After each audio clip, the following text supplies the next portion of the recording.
It's about this informant. The handler is alive. I'll provide the name of the handler at any given time. It was about the cash in transit which happened in Limpopo. There was a success, 17 people died in that. That informant was the 18th person, but did not die. At the scene of a major shooting in Louis Trichardt in Limpopo, police there shot and killed 18 cash-in-transit heist suspects. Thank you so much for talking to us. Can you just perhaps give us a brief of what happened here? Was there a tip of, intelligence? We had intelligence, so it was an intelligence-led operation. I then became and I was appointed an official informant for the South African Police Service in 1999. But this is what happened. They went to meet the informant. Brigadier Sibola wanted the contact numbers of this informant. The handler couldn't agree, but because when you meet someone, you never know other arrangements which were made. This informant spoke to me. This informant spoke to the handler that I'm being followed. I'm being followed ever since we met. Commissioner's dead informant was shot 16 bullets and was buried. May the grace of our African ancestors be with us on our sacred journey to restore everything that was stolen from Africa, to Africans, now and forever. So let it be. I then became and I was appointed an official informant for the South African Police Service in 1999. During 2009, I was registered and thereafter acted as an agent for crime intelligence in the South African Police Service. You see, an informant will be any person. It even happens in different situations. We may be a group of 3 probably doing something illegal or stealing. And when I happen to be arrested alone, the moment I tell the police the truth and tell them, even yesterday we stole something and we left it at a particular place, and the police goes there and find whatever that I'm saying. And further probably tell the police, look, even next week or tomorrow we are planning to break somewhere, and the police goes there and they find that it's true. My friends were attempting to steal or they were breaking. The particular person can also be regarded as an informant, or a police officer may be knowing the movement of this person, his environment, and may also make that particular person an informant. But when it comes to a contact agent will be recruited by a crime intelligence officers or official. And that recruitment will include certain things based on your history. Usually they'll even recruit an individual who has been an informant for some time. It says a contact agent is a person who's recruited by a crime intelligence officer, which is referred to as a handler.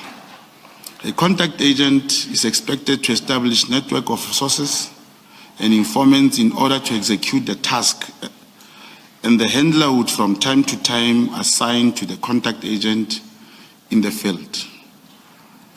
It goes to say a contact agent does not carry any form of identification which would refer to him or her as holding that designation, because a file with the contact agent details is kept in custody of his or her handler's possession.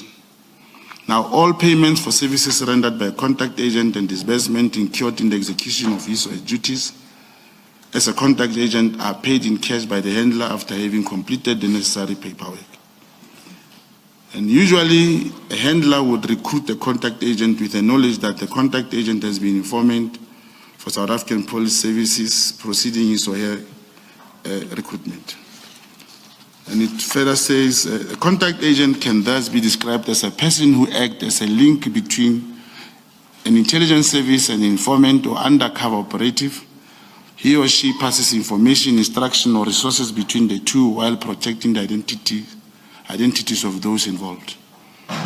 He further manages the safety and secrecy of the communication channel used. For example, in South Africa, Crime Intelligence Division, a contact agent might liaise with police intelligence officers and civilian sources who provide information about criminal activities and or investigation. If I can just clarify a couple of issues. You talk about payments. Can I ask, when you were an informant, were you ever paid for your services as informant? As an informant, yes, you would be reimbursed in some way. And as an agent, have you been paid as an agent? Yeah, when recruited, you will obviously, after meeting your handler, after a week or so, he'll come and probably give a recruitment fee of some sort. And you will gradually be talking about your tasks and so forth. And here and there, he will assist you and bring you some payment, which all the time you'll have to sign some papers on receiving of that payment. And when you as an agent run informants or have informants, are you empowered to pay them, the informants underneath you? Commissioners, there is no way. You may just know that a particular informant has claimed so and so much through, and because you will be talking to the handler, there's no way you can pay. It is only the handler who can pay the informant. And just to add, Commissioners, even the handler on doing the payment will never come with a friend or a colleague. It will only be you and the handler. So if your informants were paid, it wasn't you who paid them, it was one of your handlers who would pay them? Commissioner, may you repeat the question? So if your informants, the informants who you had when you were building a network as an agent, if they were paid, it would be the handlers who paid them, not you? It will be the handlers, that's correct. I want to come here. I wanted to come here. Now, here are the things in the crime intelligence that I wish the Commission should. It's about this informant. The handler is alive. I'll provide the name of the handler at any given time. It was about the cash in transit which happened in Limpopo. There was a success, 17 people died in that. That informant was the 18th person but did not die. Because of the nature of the operation, we knew he was alive. And he came to Gauteng. The only problem started with a claim. It was 1 million rand that was requested, could not be approved. It's one of, commissioners, if can remember, it's one of the thing I gave example about. The source said 1 million came out. He still cannot give the proof. But the 50,000 rand which was prepared to be given to this informant finally came out. And General Kumalo, Lieutenant General Kumalo, insisted and instructed that Brigadier Sebola must accompany the handler to meet with the informant, something which was very strange. But with the pressure, because there's always this feeling that when the handler is giving money, they share the money with informant or whatever, but there's always a challenge. But this is what happened. They went to meet the informant. Brigadier Sebola wanted the contact numbers of this informant. The handler couldn't agree, but because when you meet someone, you'll never know other arrangements which were made. This informant spoke to me. This informant spoke to the handler that I'm being followed. I'm being followed ever since we met. Commissioner's that informant was shot 16 bullets and was buried. another incident, and these are only happening in the cash in transit. And one will wonder, what is the reason why there is a problem with CIT informants? This one happened in Gauteng.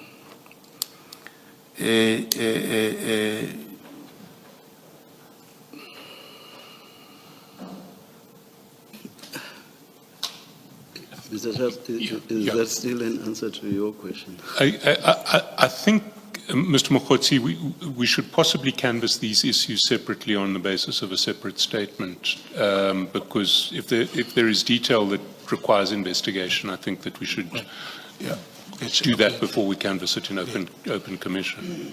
Okay. Commissioners, the question was, is there anything that I want to raise that is not in the statement around corruption in the crime intelligence? That was the question, and I said, yes, I do have.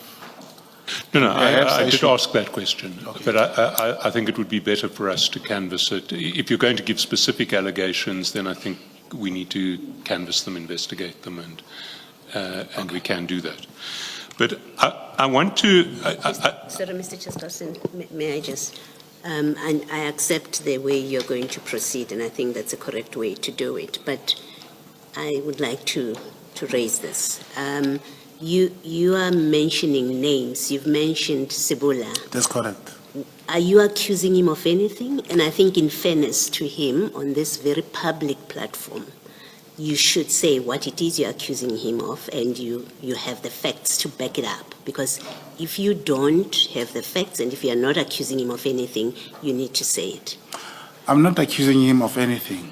I'm saying it is very strange for anyone to accompany the handler All right, no, to meet the informant. I have to stop you. Okay. I have the answer. You're not accusing him of anything. Okay. Thank you. Thank you, Mr. Chairperson. But we did promise to take you live to this crime scene. National Police Commissioner General Fani Masemola and National Head of the Hawks, Lieutenant General Labia, are at the scene of a major shooting in Louis Trichardt in Limpopo. Police there shot and killed 18 cash in transit heist suspects. Let's go to our reporter, Mahlako Kamani. Mahlako, what can you tell us? Yes, good evening indeed, Francis, to you and the viewers at home. Quite correct, we are here in Louis Trichardt, where I think this earlier on was, well, it's still a crime scene, but this is where, the events that you spoke about, that cash in transit heist, that confrontation between members of the police as well as the suspects took place. We understand that there have been 18 casualties, and I also understand that one police officer also injured in that. But maybe let's just bring in as you quite correctly said, General Fani Masemola, who is the National Commissioner for the police. But also, Francis, just before we do that, you'd recall that in Toyando, not too far from here in Makado, we've also been, getting those reports and seeing videos going viral of cash in transit heists that have been taking place in that particular area. I also understand about a week, less than 2 weeks ago, there was also one in the Sikukune area, in just outside of the Tafelkop Mall, not so far from the Tafelkop Mall rather. But let's just bring in the General. General, thank you so much for talking to us. Can you just perhaps give us a brief of what happened here? Was there a tip of, are you, I suppose, happy with what you've seen officers doing here today?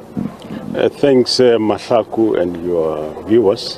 What happened here today is that there was a group of cash in transit heist criminals that over time they've planned this CIT for today, and they are quite integrated because there's criminals from Mpumalanga, there's criminals from Gauteng, there's criminals from Limpopo.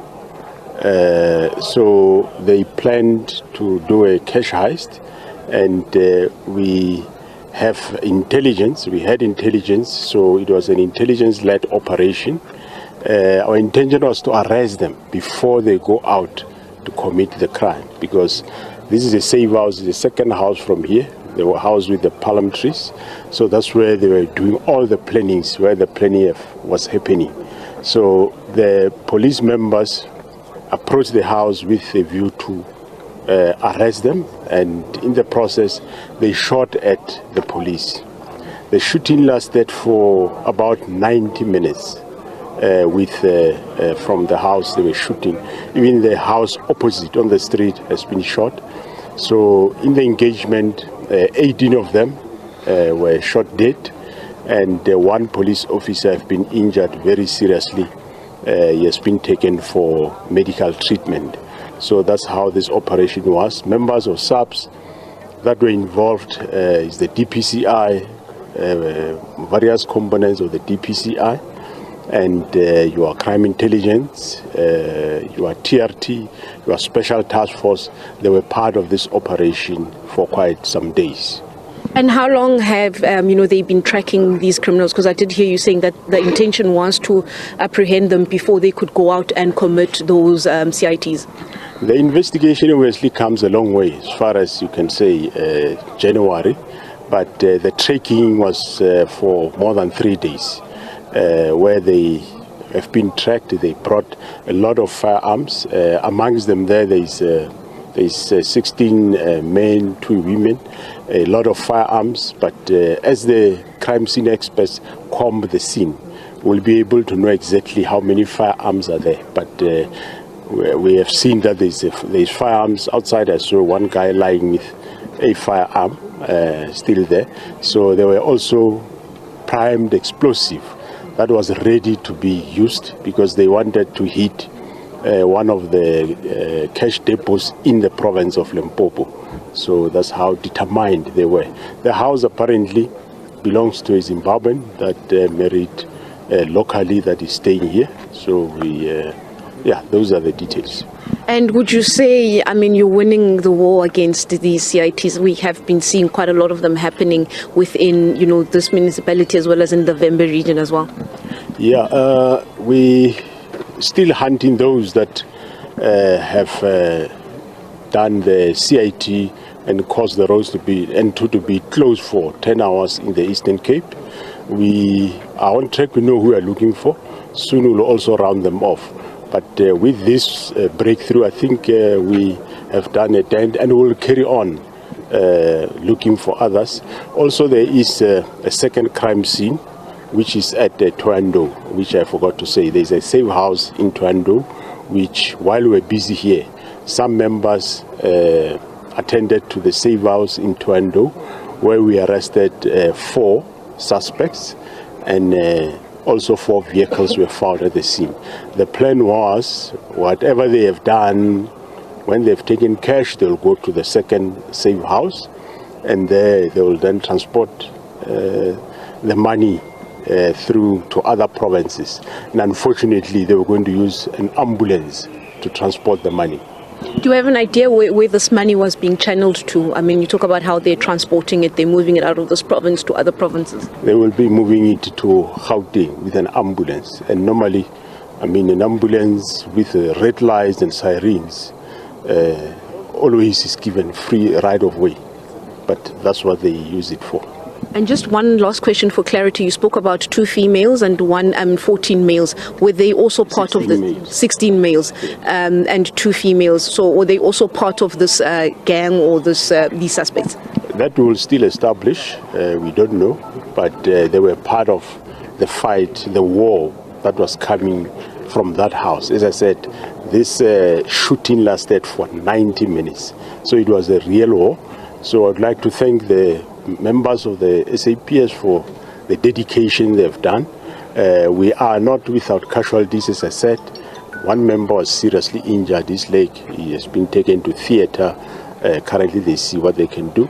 But we are very grateful that we haven't experienced casualties. Right. Thank you so much, General Masamula. We've heard That's a wrap, folks. But before you go, keep this in mind. Their smoke and mirrors are just theatrics, pulling your focus from what truly matters. The real fight? It's always been about the land and the economy. Stay sharp, stay woke, and we'll catch you next time. The most important person in the world is the storyteller. The storyteller sets the vision, values, and agenda of an entire generation to come. Steve Jobs.